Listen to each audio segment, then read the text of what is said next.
This story follows a hunter who tried to escape a deadly blizzard by hiding in a remote shed. He believed someone inside spoke to him and kept him company through the night. But when daylight came, he realized the man he talked to was a long dead corpse, and something else had been breathing beside him the whole time.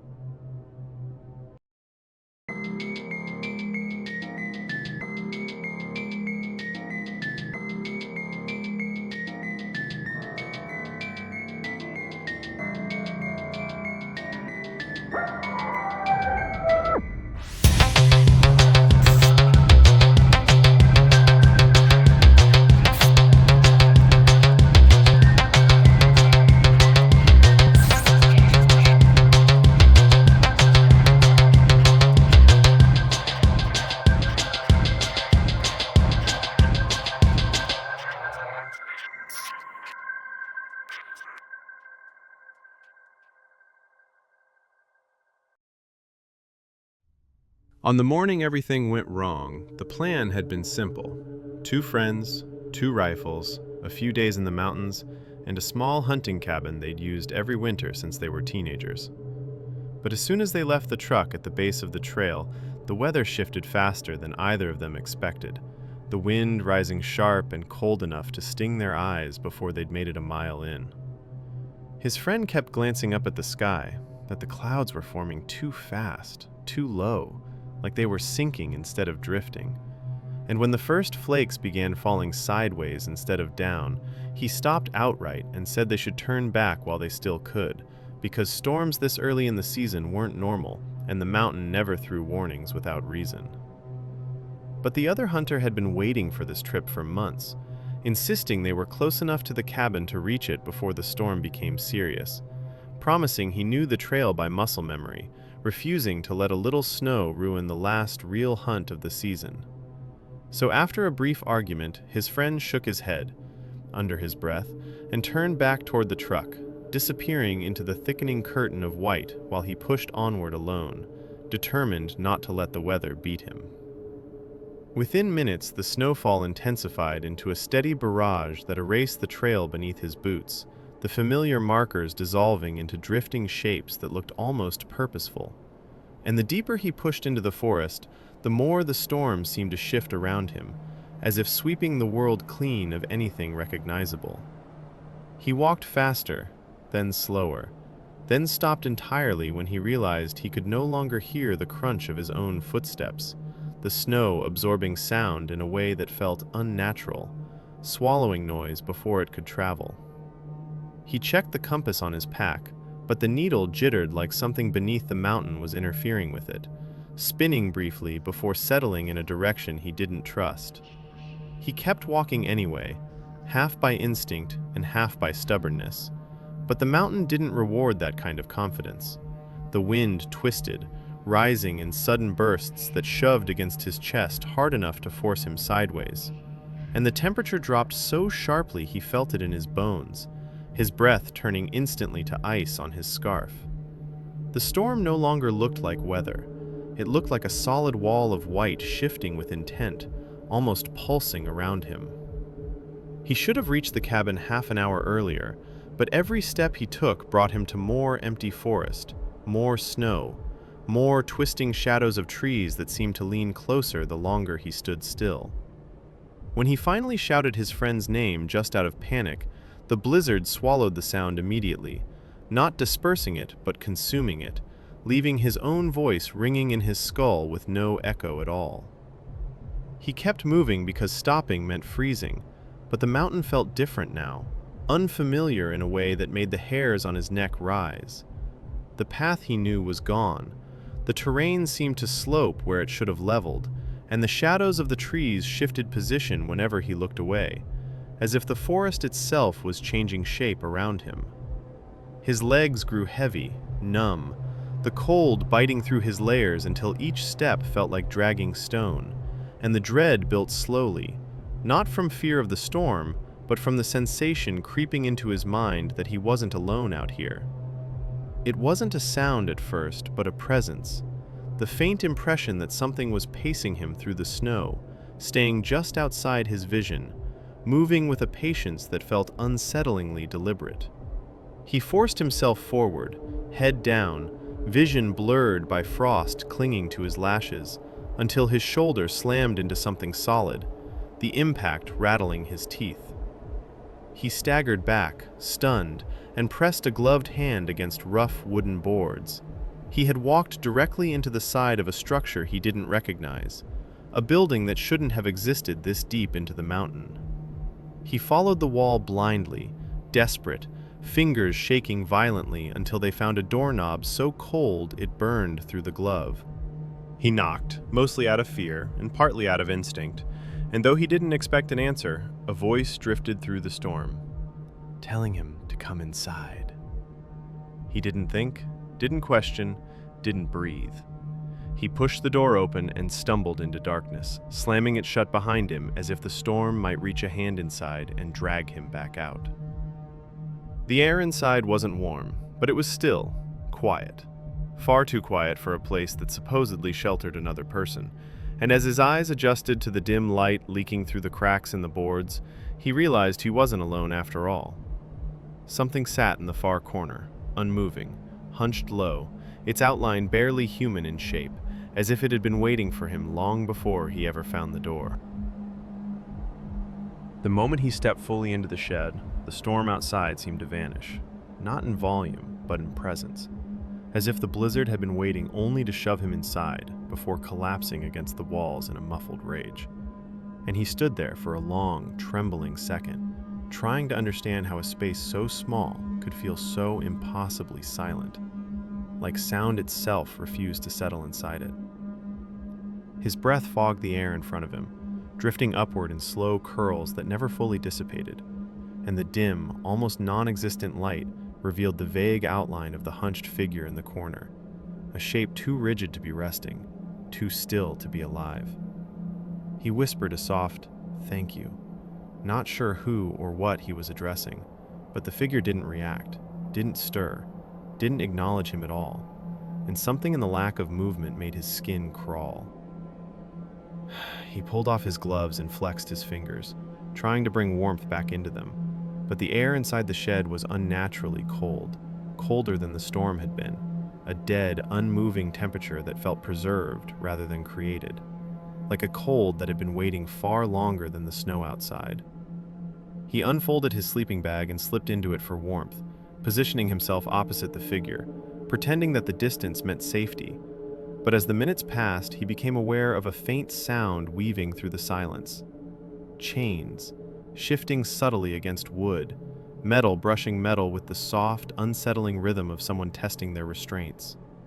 He stared into the corner, trying to convince himself the sound came from loose tools or hanging gear, but he saw none on the walls, only empty nails and broken pegs, and the longer he listened, the more he realized the sound wasn't random. It came in controlled intervals, like someone or something was pulling, pausing, then pulling again. He forced himself to speak, hoping his voice would fill the room with something normal. "You okay over there?" he asked, barely above a whisper. The silence that followed felt stretched, thin, brittle, like the room itself was holding its breath, and just when he began to think he had imagined the voice outside, something in the corner answered, a strained, breathy sound that twisted mid-syllable, shifting tone as if the throat producing it didn't quite understand how human speech was supposed to work. "Yes. No. Yes." The noise didn't echo.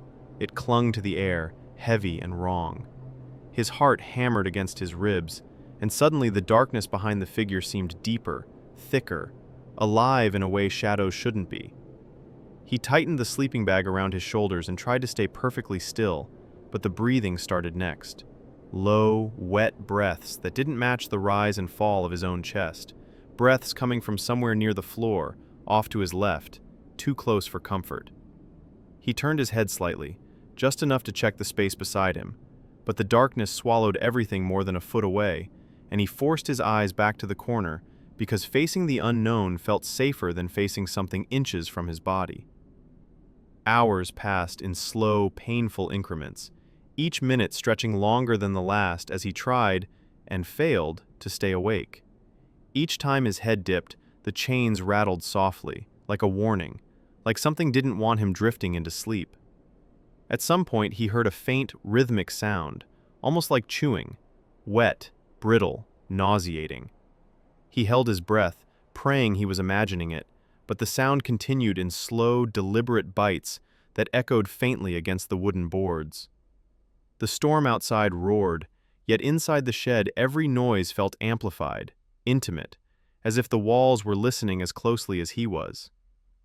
When dawn finally crept in, the light didn't flood the shed. It slid across the floor in thin strips, peeling back the darkness one sliver at a time, revealing shapes that had been hidden in the night. He looked toward the corner first, expecting a man bundled in layers, or a hunter who'd frozen stiff, waiting for rescue. Instead, he saw a corpse, shriveled, sunken, impossibly old, slumped against the wall with one desiccated foot still clamped in a rusted bear trap. The chain that had rattled all night was attached to the trap, but the corpse showed no signs of having moved in decades, its skin drawn tightly over its skull, its lips hardened and cracked around broken yellow teeth. And then he noticed something else, something far worse. White fur stuck between the corpse's teeth, tiny tufts of hair that didn't belong to anything in the room except the animals he had brought with him. His blood ran cold as he shifted his gaze downward and saw the head of one of his hares, Breakfast, lying beside his sleeping bag, torn clean off, the eyes frozen open as if in mid-panic. And next to it, in the snowmelt pooling on the floorboards, lay a single tooth, long, thin, sharper than any human canine, freshly spat out like a discarded seed. His stomach twisted as he realized the corpse in the corner hadn't moved in years, but something else had. Something that breathed beside him, something that answered him, something that chewed beside his bed while he pretended not to hear.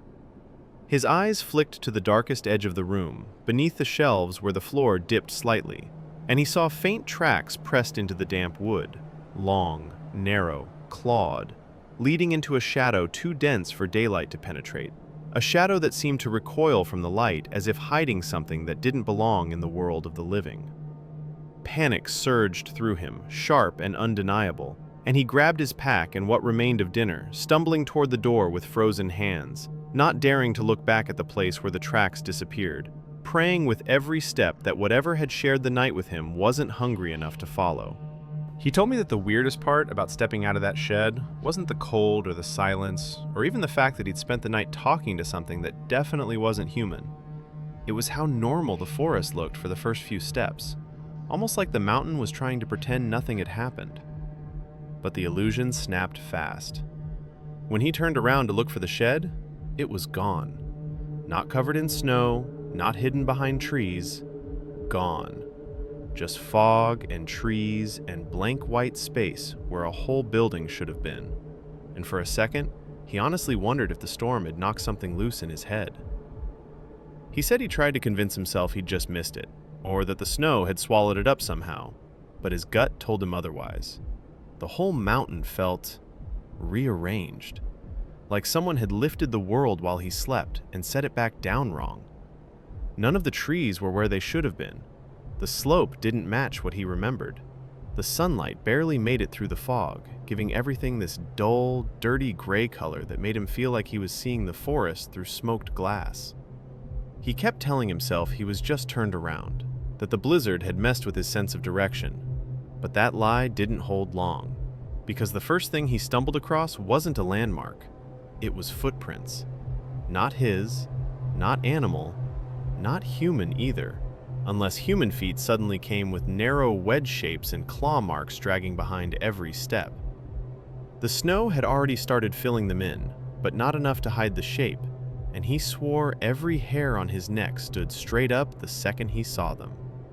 He said he wanted to pretend they weren't real, wanted to walk the other direction and never think about them again, but some stupid survival instinct kept pulling his eyes back toward them like a magnet. Still, he forced himself away from them, pushing through branches that seemed lower than they should have been, brushing against him like they were trying to steer him somewhere. And then the forest started making these tiny cracking noises behind him. Never loud, never close, but frequent enough that he felt watched, pacing him, studying him, staying just far enough out of sight to keep him from catching a full look. He didn't realize how tense he was until a branch snapped to his right and he nearly jumped out of his skin. And when he turned, he swears he saw something tall slide behind a tree. Not wide, not bulky, thin, starving thin, wrong thin. And it moved with this unnatural silence that made his whole body lock up. By the time he blinked, the fog had swallowed the spot entirely, and that sick feeling hit him again, the one he said he'd had ever since the storm started, that the air around him wasn't empty, it was waiting. He kept moving, limping through deeper snow even though the storm had stopped, and the forest grew quieter with every step, until he realized the silence wasn't peaceful, it was hollow, like sound itself had been pulled out of the world. After what he thought was an hour, but might have been 10 minutes, because time didn't feel real anymore, he noticed the crooked birch tree he'd already passed. Then he saw it again, and a third time. Same exact tree, curved like a bent elbow, in the same spot each time. And that's when he said he knew the forest wasn't just confusing, it was shifting. Literally moving when he wasn't looking. He tried shouting for his friend, even though he knew the man had turned back long before the storm hit, but his voice didn't travel at all. The air swallowed the sound whole, like the mountain didn't want anything leaving its borders. He told me the breathing started after that. Not close, not far, just there, on every side at once. Slow, steady breaths like something was drawing the air in through a throat too big to hide. He spun in a full circle, and for a sliver of a second he saw long fingers, longer than any animal's, curl behind a tree trunk like whatever it belonged to had been caught watching him. That nearly did him in. He wanted to run, but his legs locked, frozen between fear and exhaustion. He forced himself forward anyway, and the moment he did, the fog shifted, opened, like a curtain being pulled aside, and revealed a narrow path he swore hadn't existed a second earlier.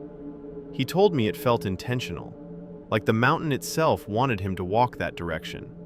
And with every other direction closed off by fog, shifting trees, and breathing that didn't belong to anything natural, he took the path. Not because he trusted it, he didn't, but because moving forward felt like the only option left that wasn't guaranteed to get him dragged back into the dark by whatever had been following him since sunrise. He told me that following that narrow, fog-cut path felt less like walking and more like being funneled, like the mountain had decided he wasn't worth chasing anymore because it already knew exactly where he was going to end up. The trees grew taller the farther he went, thinner too, almost skeletal, with bark so pale it looked like stretched skin in the dim light. He kept glancing behind him even though he didn't want to, because every few minutes he heard a soft drag in the snow, like something long-limbed was testing how close it could get before he noticed. He said there were moments when he'd whip around and the fog behind him would slide shut like a door being pulled by an invisible hand, hiding whatever had been following him. The worst part, he said, wasn't the thing in the fog, it was the silence that kept dropping over the forest like a heavy blanket, these thick pockets of dead air where even the sound of his own footsteps felt muted, like something was pressing its hand over the world's mouth. Eventually, he reached a clearing he didn't recognize, which was strange because he knew every inch of those mountains, but this place felt wrong right away. The snow looked untouched, too smooth, like it hadn't fallen naturally. In the middle of the clearing there were shallow depressions, circles overlapping, maybe 5 or 6 of them, and he swore they pulsed faintly under the snow, like the ground was breathing. He skirted around them as fast as he could, refusing to look directly at them because he said his vision kept trying to warp around the edges whenever he stared too long. Beyond the clearing was a slope, steeper than it looked at first glance, and he almost slipped halfway down it because the snow was packed hard underneath a thin, deceptively soft top layer. That's when he realized he wasn't just lost, he was being guided somewhere. He said the air changed, You could taste the cold differently, like the storm hadn't fully left this part of the mountain. And the deeper he walked into the valley, the more wrong everything became. The trees weren't just tall, their tops bent inward toward the path, leaning far too much for their size, like they'd grown that way on purpose, creating a canopy that dimmed the light even more. Every so often he saw claw marks on the trunks, but not the kind you'd find from bears or wolves. These were higher, thinner, and impossibly straight, carved in long lines with no wobble, no stumble, as if whatever made them had perfect reach and perfect balance. He told me he tried not to look at them, but they were everywhere, like warnings or tally marks or something keeping track of him. And the deeper he went, the more the fog thickened again, curling around his legs first, then creeping toward his chest like cold hands testing his warmth. That's when he heard the, not words, just faint breaths threading through the tree line, timed too closely to his own movements. Step, breath, pause, breath, turn, breath.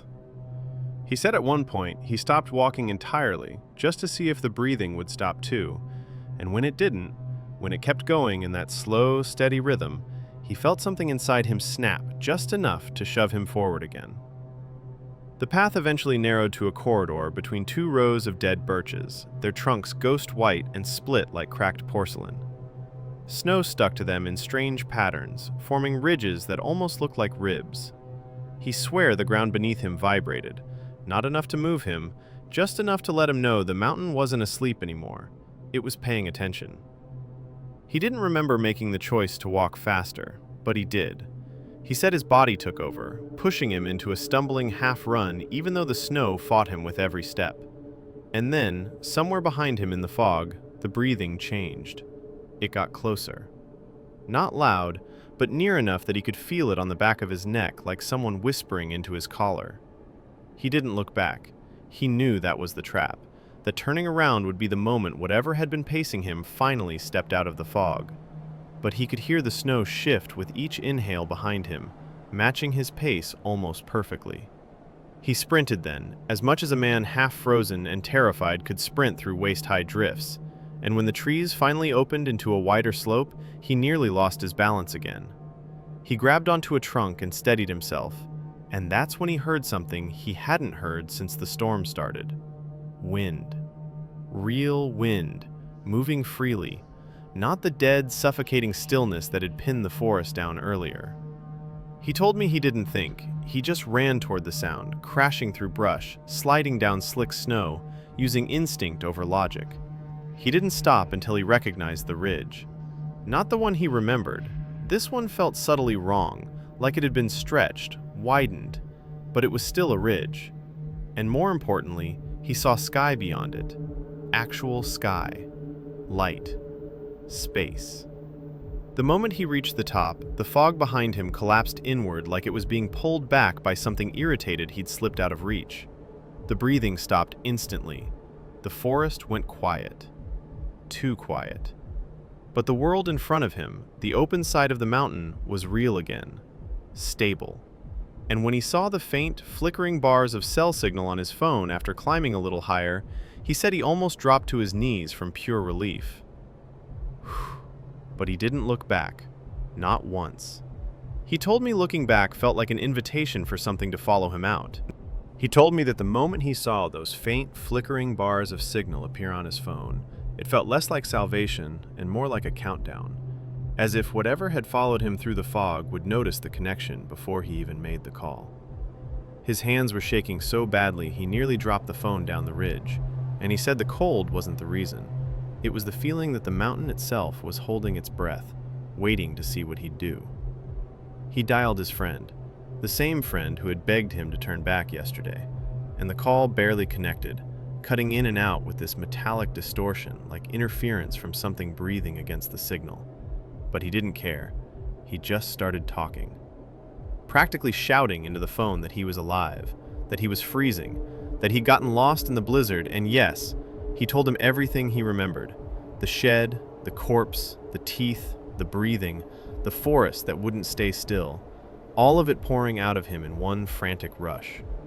His friend kept asking the same question over and over.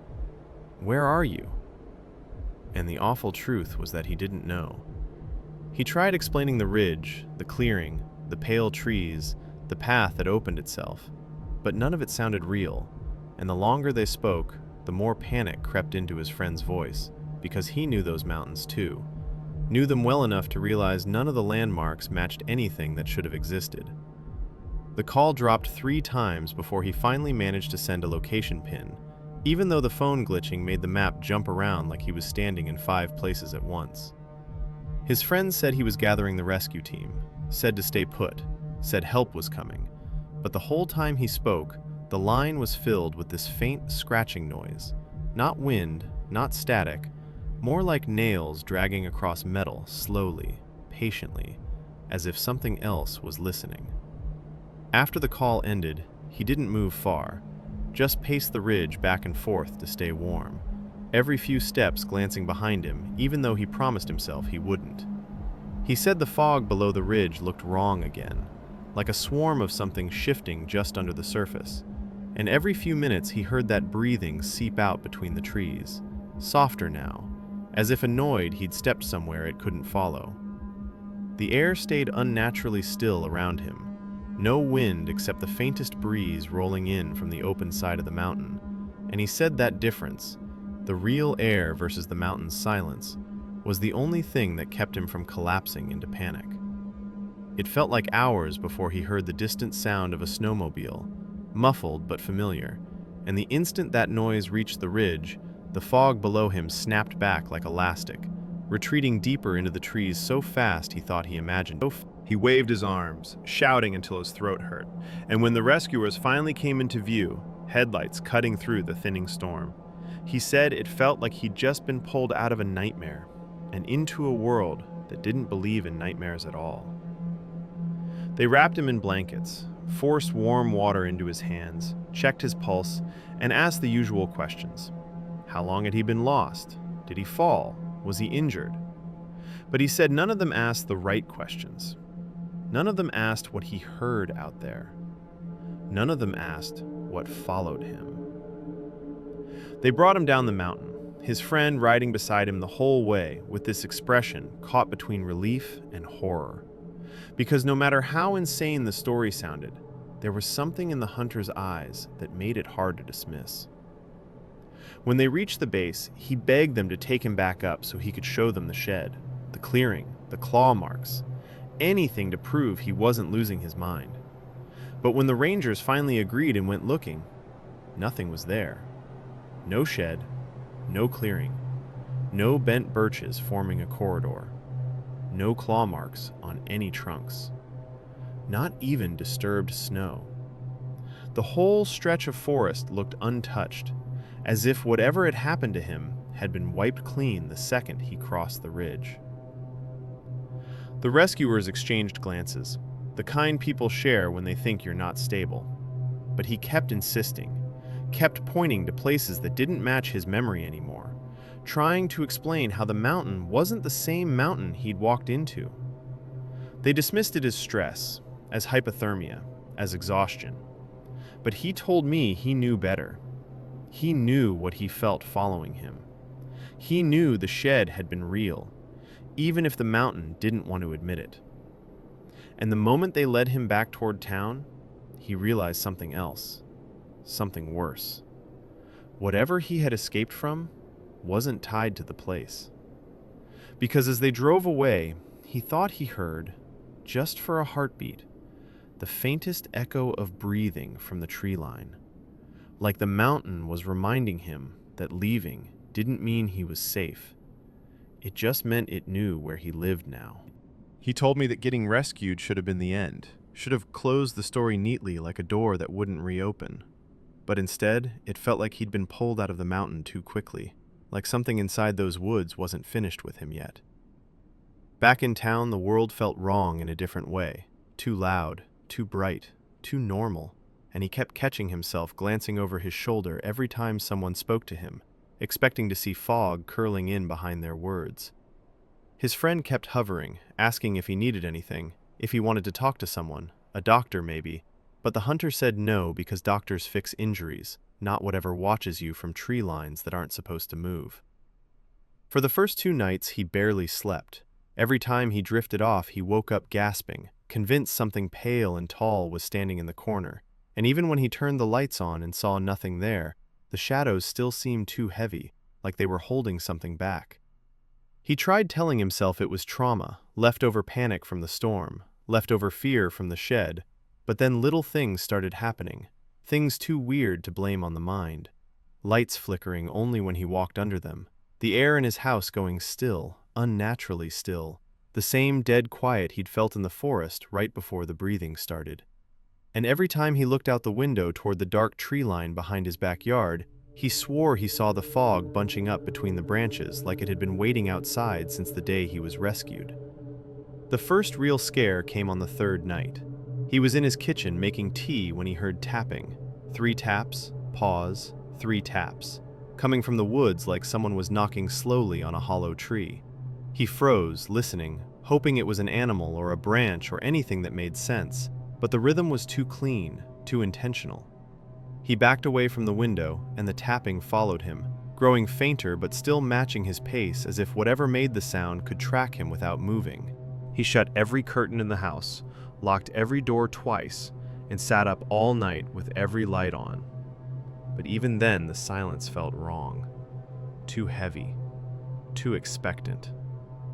He told me that 2 days later he found something on his porch, a single line of disturbed snow leading up to the steps. 1 set of prints, if you could even call them prints, narrow grooves with long, dragging lines behind them, shape almost identical to the ones he'd seen on the mountain, half faded like they'd been pressed lightly and intentionally. He didn't tell his friend about them. He didn't tell anyone. He just swept the steps clean and pretended the whole thing hadn't happened. But all day he felt like the air around him was thicker, like someone standing inches from his back without touching him. He tried going back to his normal routine, shopping, fixing gear, checking weather reports out of habit, but every place he went felt subtly distorted. People's voices sounded muffled, like he was hearing them through fog again. Reflections in windows seemed delayed by a split second. Streetlights flickered when he passed underneath them, and once, in the middle of a crowded store, he heard that same slow inhale, exhale pattern rise above the noise, so faint he almost convinced himself he imagined it, until the person next to him turned sharply, as if they'd heard something too but couldn't place it. The night after that, he finally tried to sleep in his bedroom again. He said he woke up at 2:13 a.m. with his heart racing, convinced someone was standing outside the window. He didn't hear tapping this time. He didn't hear breathing. What he heard was worse. Nothing. A complete, suffocating silence that matched the forest, like the world outside his house had stopped moving completely. He lay there frozen, staring at the window through a thin crack in the curtain, and just when he thought it was only his imagination, he saw fog.